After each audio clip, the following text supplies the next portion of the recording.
بسم الله الرحمن الرحیم. سر کې تاسو ټول درنو مشرانو کشرانو ته السلام علیکم ورحمت الله وبرکاته. نو شهیدانو ته د الله جنت فردوس په نصیب کړي. موږ ټول افغانانو ته د زړه تسلیت غواړو. نو څنګه چې تاسو ته بهتره ده چې ګیلامن شهید په لروبار وطن باندې ځان شهید کړي، همداسې نورو ټولو افغانانو شهید کړي حضور پښتونخوا کې مشرانو. نو د دې حق موږ هم لرو. ټول افغانان لروبر حق لري په دې دنیا کې چې ژوند وکړي. د ژوند کولو حق موږ هم لرو. په نړیوالو باندې زما غږ دی، په دې دنیا کې د ژوند حق موږ هم لرو. که داسې نه وي چې موږ د ژوند حق نه لرو، نو زموږ په دې حق باندې سترګې پټول په کار نه دي. نو زه دا درته وایم چې دا ټول لروبر د ګیلامن غوندې د ګیلامن شهید غوندې ځان کې جرأت پیدا کړي. د ګیلامن شهید غوندې لروبر افغان خاوره باندې ځان قربان کړي. لکه څرنګه چې بازي مشر او غم شریک لایق غم شریک هر وخت دپاره دلته غونډه نیولې ده. وحید الله شیرزاد غونډه نیولې، موږ ته بلنه راکړې. هر وخت په دې غونډه کې موږ اشتراک کړی دی. دوی نه مننه کوو چې ډېرې نه ستړېدونکې هلې ځلې کوي. د دوی نه ټولو نه ډېره مننه. نو په ډېرې خبرې نه اوږدوم، نو داسې درته وایم چې دا ټول حق د موږ او تاسې د تراب د ملي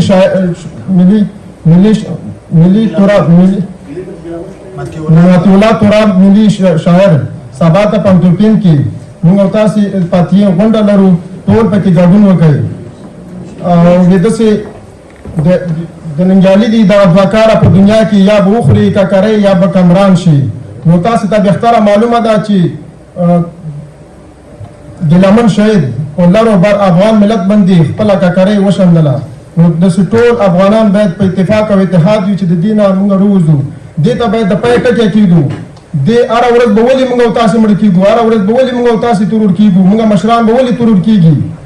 دې ته د پای ټکی باید کېږو. پای ټکي دپاره موږ او تاسې ته یووالي ته ضرورت لرو، اتفاق ته ضرورت لرو.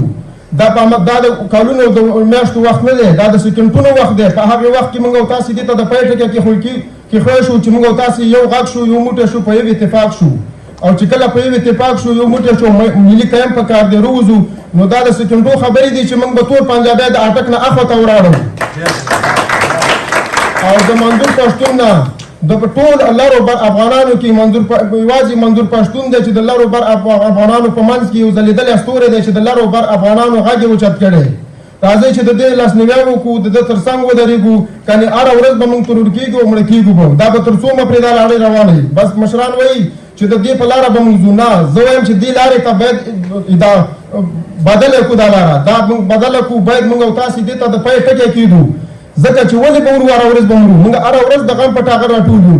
ولې به هره ورځ د غم په ټاغر راټولېږو؟ په خوشحالۍ موږ یو وخت هم راټول نه شو. راځئ چې چېرته د پای ټکی کېږو. د پای ټکي کېښو دپاره یوازینۍ لار همدا ده چې موږ او تاسې ته اتفاق او اتحاد پکار دی، یووالی پکار دی. موږ او تاسې ته ملي قیم پکار دی. او هره ورځ راټولېږو، فاتحه اخلو، نن دا شهید مړ دی، پلانکیا دا شهید مړ دی. راځئ چې د پای ټکی ورته کېږو. موږ او تاسې لروبر سره یو شو، یووالی وکړو چې مړه کېږو او د ژوند حق نه لرو. راځئ چې په یوه ورځ سره مړه شو. دا هره ورځ به نه مړه کېږو. راځئ چې په یوه ورځ مړه شو، موږ او تاسې دغه سیستم ختم شي. هره ورځ د غم په ټاغر راټول یو. او نورې خبرې نه اوږدم چې وخت هم کم دی.